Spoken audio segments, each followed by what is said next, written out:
week 3 of doing The Artist Way by Julia Cameron. I'm Pernille.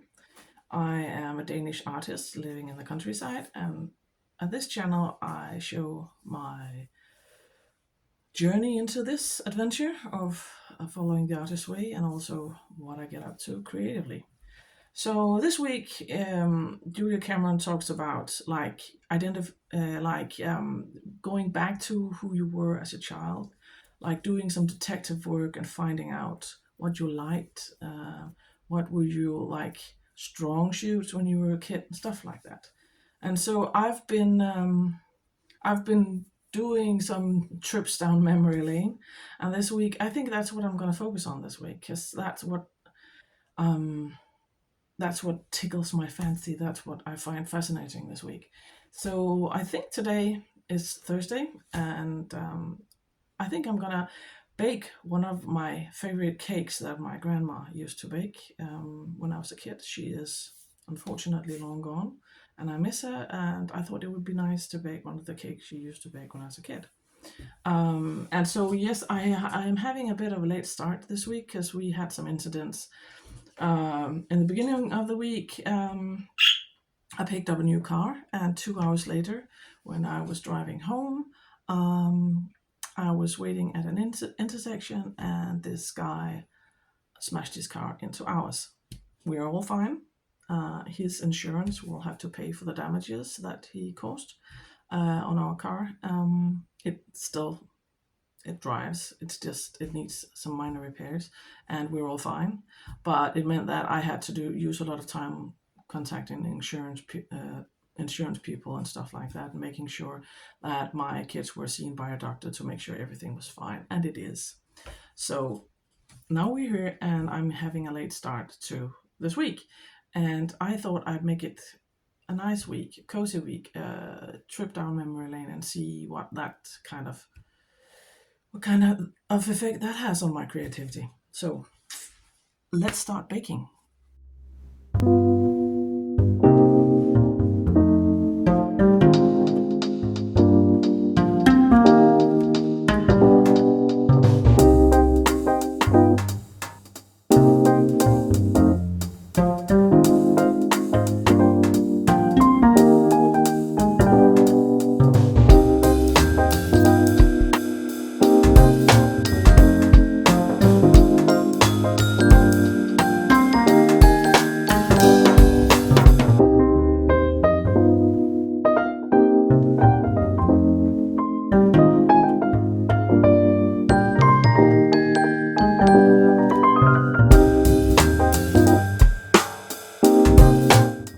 Welcome to week 4. Week 3 went quite well, but I didn't film much, so I'm merging the 2 weeks together into one vlog. Week 3, I did complete most of the tasks, and I did write my morning pages, and something I didn't expect actually happened. When I was younger, when I was a teen and in my childhood and up into my 20s, I wrote stories and I completed them and I put them in a drawer and didn't show them to anyone. And this week, I started dreaming, having really vivid dreams, almost like plots or stories being told. And it's been very, very inspiring. And I decided to go with it because one of the things that Julia Cameron kind of talks about is like going with your inspiration, seeing where it leads you, not dismissing like these creative impulses that might start popping up. So I have been allowing myself to pursue this creative impulse and actually start dusting off some of those old stories. And I've been kind of getting reacquainted with some of the characters in one of the stories. And I think I'm gonna see where that leads me this week. In week 4, you also one of the tasks is like making a space for yourself in your home where you can be like have a space for yourself basically. And I have this studio and it needs an overhaul, and there goes the budgie. So that's one of the things I want to do this week. I want to go on an artist date, hopefully to the art museum, and then I want to start playing in my journals again. So welcome to week 4.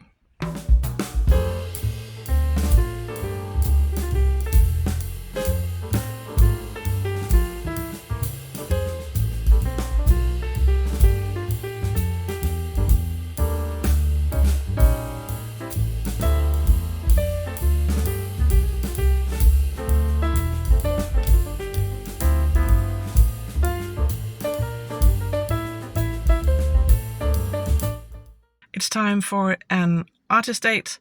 It's Thursday, and I have driven down to the art museum, and I'm gonna stay here for an hour or two and just see. I don't know what the exhibitions are right now. I'm just gonna take it as a surprise. So let's go.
I did not expect to be moved this deeply.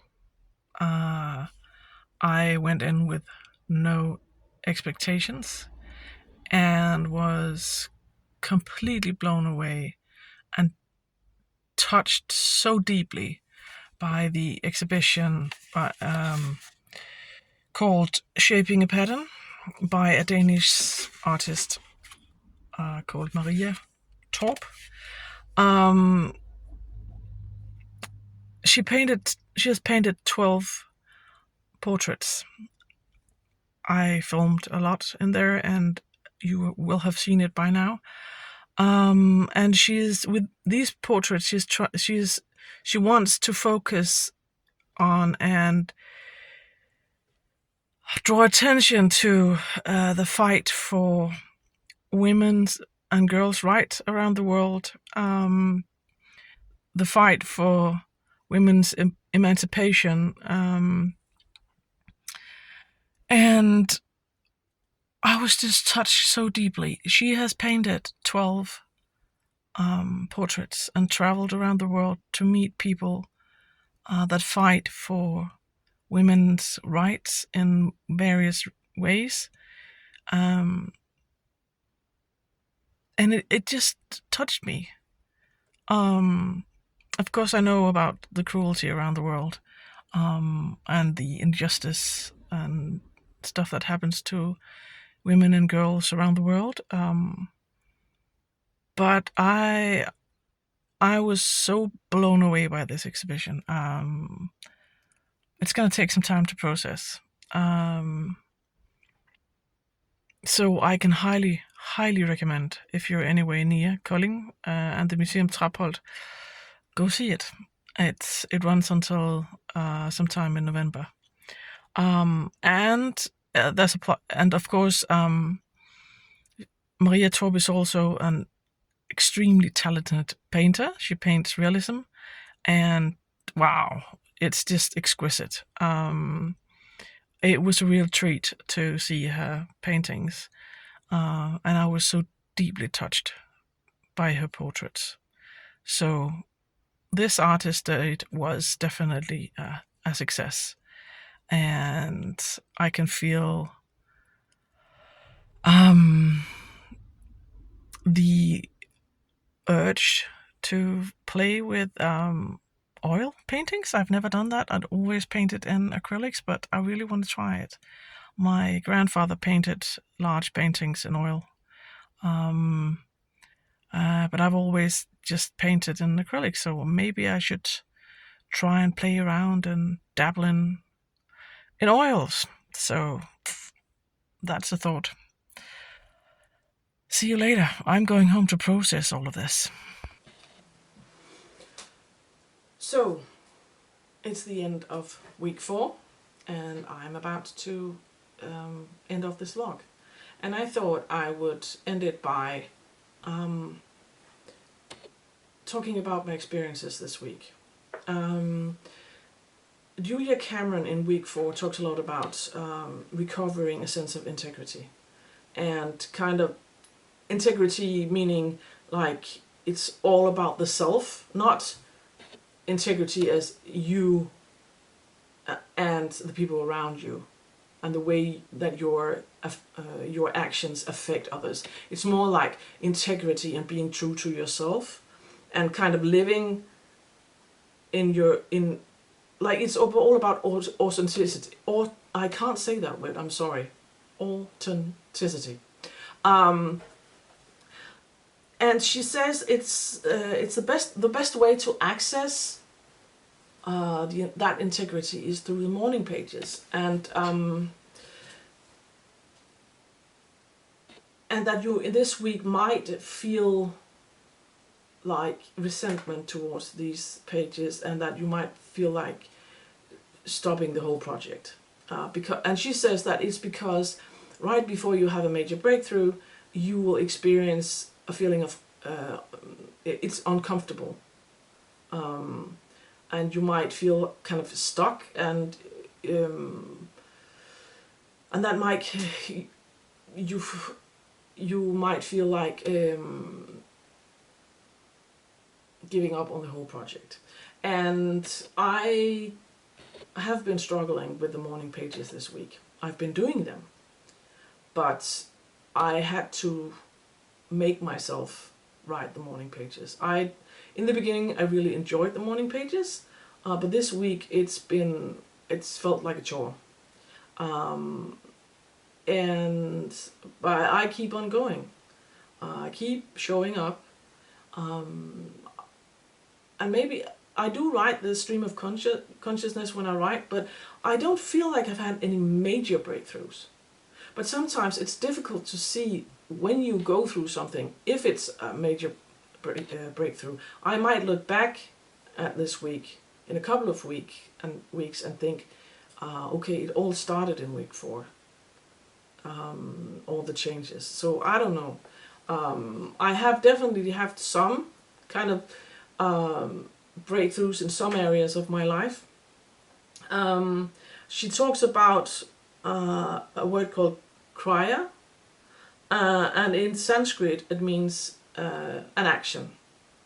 And the way I understand it, the way she describes it, it's like kriya is an action that must be taken in order for you, your soul, to thrive. And if you don't take those actions, if you don't listen to that gut feeling and you ignore it, then you'll be sick. And that really resonated with me deeply. I can definitely see points in my life where I ignored kriya. I knew deep down inside that when I was a teacher, I was working more than long hours, and my body was trying to tell me that that I had to make changes, but I was too scared, because I was like, I need the money. I don't know what am I gonna I was a mother of 2 small children, and I didn't know what to do. I wanted to someday make a living out of art, but at that time I felt that my only option was to teach. Um, and then I became chronically ill with among other things, chronic fatigue syndrome. Uh, and that is because I didn't listen.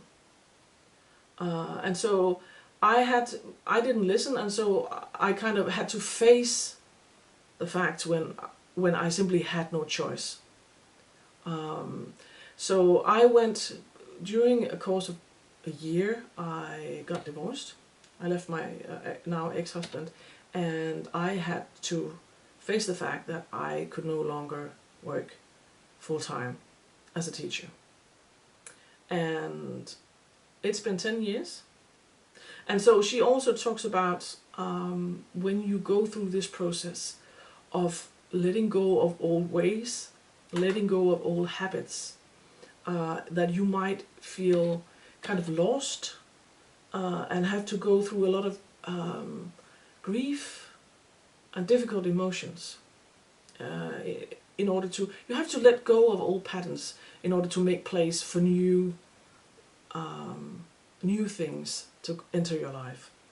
And so I've already been through that process, and that started around 2012 and 2013. And so I've already been through that. I've been through a painful process of accepting that life wasn't going the life that I imagined I was going to lead. I had to let go of that idea. But through that process, I've also realized what I want in my life, what's important to me, and the way I live now, in the countryside and an old farm, is definitely being true to who I am. And when I was younger, I was like, oh, I'm going to live in the city, I'm going to live the city life, I'm a city girl. And that was probably because that was what most of the people I surrounded myself with, that was what they wanted in life. And so I kind of copied that. But I grew up in the country, in a village. And as I grew older, I kind of felt that need to live in the countryside with your neighbors being quite far away. And that's where I live now. So I've already made some changes with my husband, in my life. But now it's time I take myself more serious. As I've mentioned in the previous weeks, I have definitely been self-sabotaging. And one of the things that popped up this week is something that I've never even considered before, because I'm not a kind of fitness kind of gal. I've never enjoyed like sports, ever. I did do gymnastics when I was in my teen. I did do yoga classes and stuff when I was in my 20s, but it was always something that I felt I didn't really want to. I just felt like I had to. So I didn't really enjoy it. But this week something happened.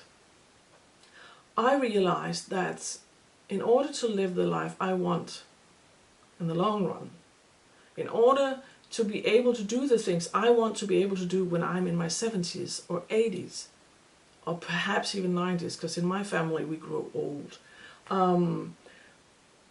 I have to make some changes now. And so for the first time in my life, it feels like a crier. I knew when it popped up that this was something I have to do. I have to start taking my body more serious. Because when you're young, it's easy to take your health for granted. And so I've decided to actually join a gym for the first time since I was like 19. And so that's some of the plans going forward. Because if you want to lead a creative life, well, you're going to need a body that's able to do the things you want to do. And so I'm gonna join a gym in the following weeks. Because I'm in this process right before I started this uh, whole journey. I the doctors told me that I was already post-menopausal. Even though I am 47, I went through menopause in a very quite young. So I have to face the changes in my body that women in their 50s normally, usually, women that are older than me have to start facing some of the things that happens to your body. And it's a natural process, but it's also overwhelming, to say the least. And so I have to kind of face the fact that I'm growing older and my body is changing and I have to take it serious. So that's my plans, and I'm gonna go with it, because that's also what Julia Cameron talks about. You have to take that gut instinct serious, and that's what I'm gonna do. So I'll see you in week 5, and I'm curious to see where this journey takes me now. So see you there, and thank you for watching. Yeah?